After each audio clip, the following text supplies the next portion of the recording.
ನಮಸ್ಕಾರ ಗೆಳೆಯರೇ, ತಮಗೆಲ್ರಿಗೂ ಪ್ರಚಾ ಇನ್ಫೋ ಚಾನೆಲ್ಗೆ ಸ್ವಾಗತ. ಸೊ ಗೆಳೆಯರೇ, ಭಾರತವು ಹೊಸ ಆಯುಧಗಳನ್ನು ಮಾಡುವ ರಿಸರ್ಚ್ಗಾಗಿ ತನ್ನ GDPಯಲ್ಲಿ ಕೇವಲ 0.65 ಅಷ್ಟೇ ಖರ್ಚು ಮಾಡ್ತದೆ. ಹಾಗೂ ಅದೇ ಚೀನಾ ತನ್ನ GDPಯಲ್ಲಿ 2.14ರಷ್ಟು ಖರ್ಚು ಮಾಡುತ್ತದೆ. ಅಮೆರಿಕ ಅಂತೂ 2.83 ಖರ್ಚು ಮಾಡ್ತದೆ. ಜೊತೆಗೆ ಸೌತ್ ಕೊರಿಯಾವು ತನ್ನ GDPಯಲ್ಲಿ ಇವರೆಲ್ಲರಿಗಿಂತ ಅಂದರೆ 4.8ರಷ್ಟು ತನ್ನ ಹೊಸ ಆಯುಧಗಳ ರಿಸರ್ಚ್ ಆ್ಯಂಡ್ ಡೆವಲಪ್ಮೆಂಟ್ಗಾಗಿ ಖರ್ಚು ಮಾಡ್ತದೆ. ಅಂದರೆ ಇವರೆಲ್ಲರಿಗೂ ಹೋಲಿಸಿದ್ರೆ ಭಾರತ ಇವರ ಸಮೀಪನೂ ಬರುವುದಿಲ್ಲ.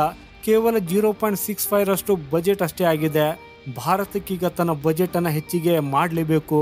ಆದರೂ ಕೂಡ ನಾವು ಯಾರಿಗೂ ಕಡಿಮೆ ಇಲ್ಲ. ನಾವು ಹೊಸ ಆಯುಧಗಳನ್ನು ಡೆವಲಪ್ ಮಾಡ್ತಾನೆ ಬರ್ತಾ ಇದ್ದೀವಿ.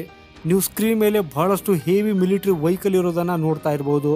ಆದಷ್ಟು ಬೇಗ ಭಾರತವು ಇದನ್ನು ಮಾಡೋದಕ್ಕೆ ಹೋಗುತ್ತಿದೆ. ಹಾಗೂ ಇದನ್ನು ಇಂಡಿಯನ್ ಮಿಲಿಟರಿ ಅಕ್ವೈರ್ ಮಾಡಲಿದೆ. ಇತ್ತೀಚೆಗೆ ಸಿಕ್ಕಿರುವ ಮಾಹಿತಿಯ ಪ್ರಕಾರ ಇಂಡಿಯನ್ ಆರ್ಮಿಯು ಒಂದು next generation remote control tracked vehicle ಅನ್ನು ಎಕ್ಸ್ಪ್ಲೋರ್ ಮಾಡುತ್ತಿದೆ. ಇದನ್ನು ಸಿಗ್ನಿಫಿಕೆಂಟ್ ಅಮೌಂಟ್ ಆಫ್ ಲೋಡ್ ಅನ್ನು ಕ್ಯಾರಿ ಮಾಡುವುದಕ್ಕಾಗಿ ಡಿಸೈನ್ ಮಾಡಲಾಗುವುದು. ಇದರ ಎಲ್ಲಕ್ಕಿಂತ ದೊಡ್ಡ ಫ್ಯಾಕ್ಟರ್ ಅಂದರೆ ಇದನ್ನು ನೇರವಾಗಿ ಸ್ಯಾಟಲೈಟ್ ಇಂದ ಕಂಟ್ರೋಲ್ ಮಾಡಲಾಗುವುದು. ಸ್ಯಾಟಲೈಟ್ನ ಥ್ರೂ ಕಮ್ಯುನಿಕೇಶನ್ ಮಾಡಲಾಗುವುದು. ಹಾಗೂ ನಮ್ಮ ಸೈನಿಕರು ಕಂಟ್ರೋಲ್ ಸೆಂಟರ್ ಅಲ್ಲಿ ಕೂತ್ಕೊಂಡೇ ರಿಮೋಟ್ ಕಂಟ್ರೋಲ್ ಇಂದ ನೇರವಾಗಿ ಇದನ್ನು ಕಂಟ್ರೋಲ್ ಮಾಡಬಹುದು. ಸೊ ಖಂಡಿತವಾಗಿ ಇದೊಂದು ಗ್ರೇಟ್ ಆಟೋಮೇಷನ್ ಆಗಿರಲಿದೆ. ಯಾಕಂದ್ರೆ ನಮ್ಮ ಟ್ರೂಪ್ಸ್ನ ರಿಸ್ಕ್ ಅನ್ನ ಇದು ಪೂರ್ಣ ಪ್ರಮಾಣದಲ್ಲಿ ಕೊನೆಗೊಳಿಸುತ್ತದೆ.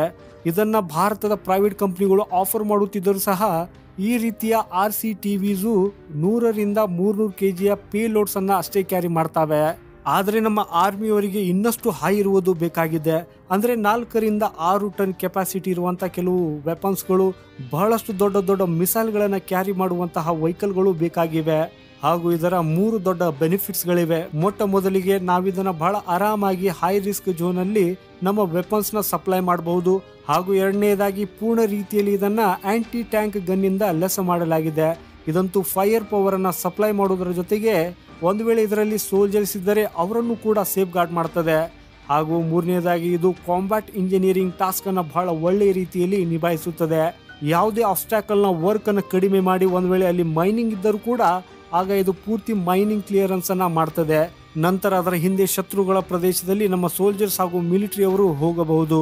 ಸೊ ಏನೇ ಆದರೂ ಸಹ ಭಾರತಕ್ಕೆ ತನ್ನ GDPಯ ಅಟ್ಲೀಸ್ಟ್ 2ರಷ್ಟು ಖರ್ಚು ಮಾಡಲೇಬೇಕು. ರಿಸರ್ಚ್ ಆ್ಯಂಡ್ ಡೆವಲಪ್ಮೆಂಟ್ ಅಲ್ಲಿ ನಾವು ಕೇವಲ 0.65 ಅಷ್ಟೇ ಖರ್ಚು ಮಾಡ್ತಾ ಇದ್ದೀವಿ. ಹಾಗೂ ಸೌತ್ ಕೊರಿಯಾವನ್ನ ನೋಡಿ ನಾವು ಕಲೀಲೇಬೇಕು. ಅವರು 4.8ರಷ್ಟು ಖರ್ಚು ಮಾಡುತ್ತಿದ್ದಾರೆ. ಸೊ ಅದಕ್ಕಾಗಿ ನಮ್ಮ ರಿಸರ್ಚ್ ಆ್ಯಂಡ್ ಡೆವಲಪ್ಮೆಂಟ್ ಅಲ್ಲಿ ಅಟ್ಲೀಸ್ಟ್ 2ರಿಂದ 3ರಷ್ಟು ಖರ್ಚು ಆಗಲೇಬೇಕು. ಹಾಗೂ ನಮ್ಮ ಹತ್ರ ಟ್ಯಾಲೆಂಟ್ ಇದೆ, ಆದರೆ ಕೊರತೆ ಇರೋದು ಮಾತ್ರ ಹಣದು. ಒಂದು ವೇಳೆ ಈ ಕೊರತೆಯು ದೂರವಾದರೆ ಆಗ ಭಾರತ ಒಂದಕ್ಕಿಂತ ಒಂದು ಅದ್ಭುತವಾದ ಮಾರಕ ಆಯುಧಗಳನ್ನು ತಯಾರಿಸಬಹುದು. ಸೊ ಇದರ ಬಗ್ಗೆ ನಿಮ್ಮ ಅಭಿಪ್ರಾಯ ಏನು ಅನ್ನೋದನ್ನು ಕಮೆಂಟ್ ಬಾಕ್ಸಲ್ಲಿ ಕಮೆಂಟ್ ಮಾಡೋದ್ರ ಮೂಲಕ ತಿಳಿಸಿ. ಈ ರೀತಿಯ ಇನ್ಫಾರ್ಮೇಟಿವ್ ವಿಡಿಯೋಸ್ಗಳಿಗಾಗಿ ಚಾನೆಲನ್ನು ಸಬ್ಸ್ಕ್ರೈಬ್ ಮಾಡಿ. ಸಿಗೋಣ ಮುಂದಿನ ಮತ್ತೊಂದು ಇಂಟ್ರೆಸ್ಟಿಂಗ್ ವಿಡಿಯೋದೊಂದಿಗೆ. ಅಲ್ಲಿವರೆಗೂ ಜೈ ಹಿಂದ್, ಭಾರತ್ ಮಾತಾ ಕಿ ಜೈ.